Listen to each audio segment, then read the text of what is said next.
He was born 100 years ago in Dallas, and as legend has it, from the moment he picked up a football and started playing sandlot ball with his big brother, it was obvious he was born to play quarterback. When he got to Dallas's Woodrow Wilson High School, he was all of 5'7" and 118 pounds. But it didn't stop him from becoming an all-state quarterback as a sophomore, or being named school favorite as a senior. His incredible popularity, diminutive size, and enormous heart would become themes that would follow him the rest of his life. Put another way, the stuff of legends. And in fact, in 1937, at 5'7" and now 150 pounds, he was asked to follow a legend at Texas Christian University and become the successor to a two-time All-America quarterback called Slingin' Sammy Baugh. But in typical fashion, it didn't take O'Brien long to make his own name, soon becoming known nationwide as Little Davey. In the days of two-way players, he did it all for the Horned Frogs. At quarterback, he led the nation in total offense and passing his junior and senior years, while he also punted, kicked, and played defensive back. TCU's offense fit his skills perfectly, and Coach Dutch Meyer turned him loose during his senior season. By the time it was over, Little Davey had set all-time Southwest Conference and NCAA passing records and shattered Sammy Baugh's school record for passing yards, leading the Frogs to their first ever undefeated regular season and a berth in the Sugar Bowl, a game they trailed at the end of 2 quarters. But after Davey delivered a rare halftime speech, they stormed back to finish off a perfect season and clinch the national championship. The dream season had earned Davey every honor available. He was named to 13 All-America teams and became the first player ever to win the Heisman Trophy, as well as the Walter Camp and Maxwell trophies in the same year. And of course, he was and still is the smallest player ever to take home the Heisman. Thank you with all my heart for giving me this trophy, and to my coaches and my teammates who made it possible for me to receive it. In 1939, he received a $10,000 contract to play for the Philadelphia Eagles, making him the highest paid player in the NFL, and became the only rookie to start a regular season opener at quarterback for that franchise until Carson Wentz did it in 2016. Once again, Little Davey was a smashing success at the ticket office and on the field.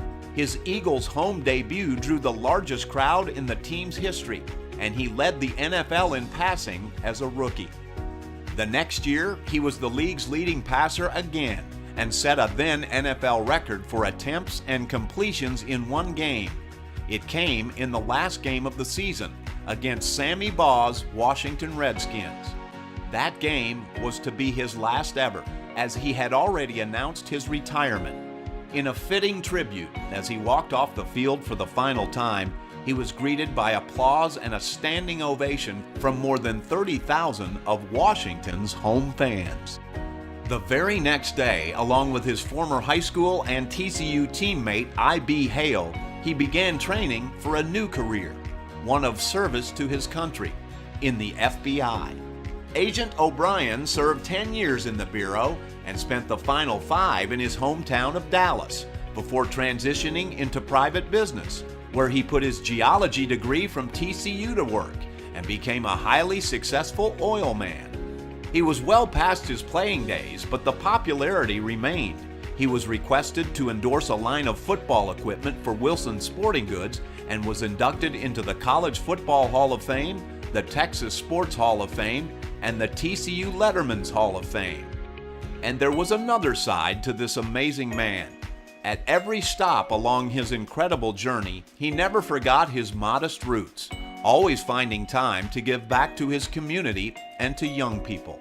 He served as president of the TCU Alumni Association, as a board member for the YMCA, was a supporter of the Golden Gloves, and a deacon at his church.